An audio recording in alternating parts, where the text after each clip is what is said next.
I already went through this. That's why I don't give a fuck. And that's why I'd still buy. I still am buying because I don't care. Something that I wanted to actually discuss is sentiment of investors.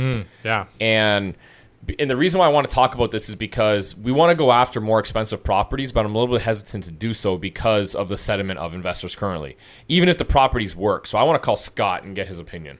Okay. Call Scott Innocente, speakerphone. I didn't know that you could add the speakerphone thing. What? I didn't know that you could add speakerphone to it. Siri? Yeah.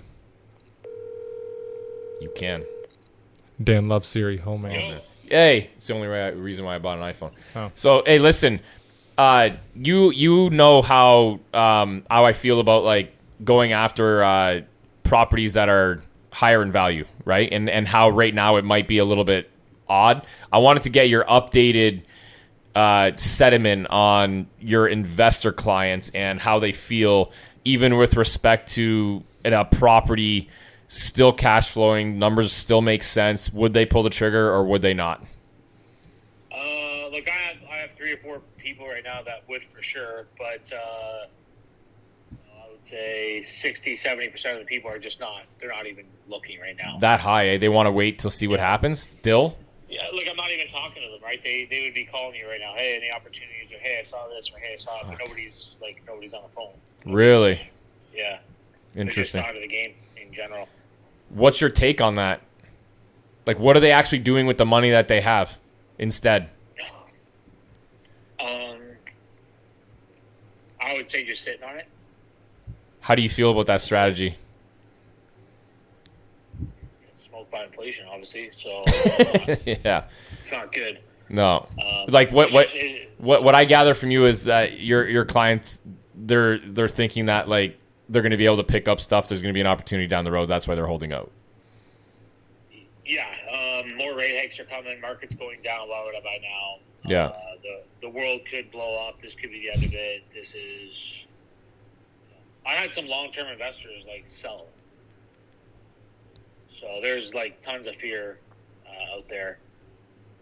Interesting. It's just, yeah, 10 to 30% of quote-unquote investors are in the game right now, I would say. Is it because of Scott? Can you hear me?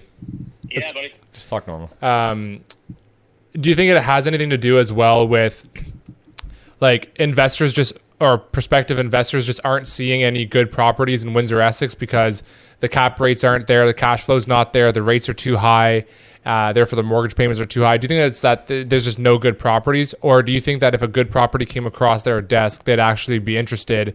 It's just they're not seeing anything good right now, or do you think the fear is just crippling them to the point that where they're not even open to looking at anything? Yeah, I think it's mostly the fear. I think if there were some, I will admit, there's limited opportunities, in my opinion, like very few. Let's say 20% of the investors are even open right now.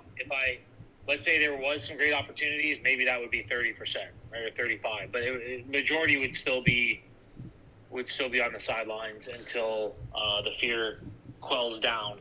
And then what about like for the people that are still interested, like let's say that 20 to 30%, what are you noticing that are the differentiating factors between those people versus the people that are not interested, like the 70%, 80%? Do you think that they're just sitting on more capital, or do you think it is, or are they at a different stage in their investment life cycle? Are they, what is it about them? It's mindset. Like you either have it or you don't. You either like, you've been through this before, okay, it's another downturn, it's another cycle, no big deal. I'm still active, I'm still looking for opportunities. A lot of people, they were buying for the first time, right? And the market was hot, the numbers were good. The only opposite I felt like Genius is, they're not prepped for a down market. Does that make sense? Like, yeah, no, I get it. All right. Yeah, this is their first time, yeah. Yeah, no, I get it. Okay. All right, I'll call you back. Okay, later. Okay, bye. Yeah, so what's going to this was the same exact thing. Like this is what I find really interesting right now about like investor sentiment is that like I already went through this. That's why I don't give a fuck. And that's why I'd still buy. I still am buying because I don't care.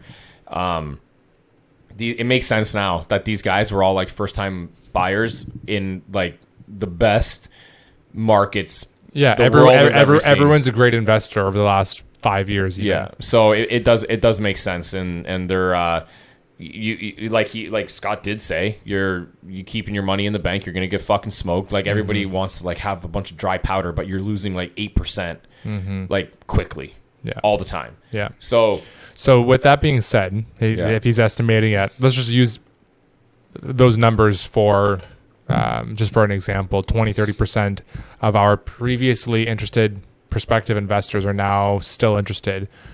What's your take on a new property, a new budget? What do you think? That may be tough. Funding like an 8-figure deal.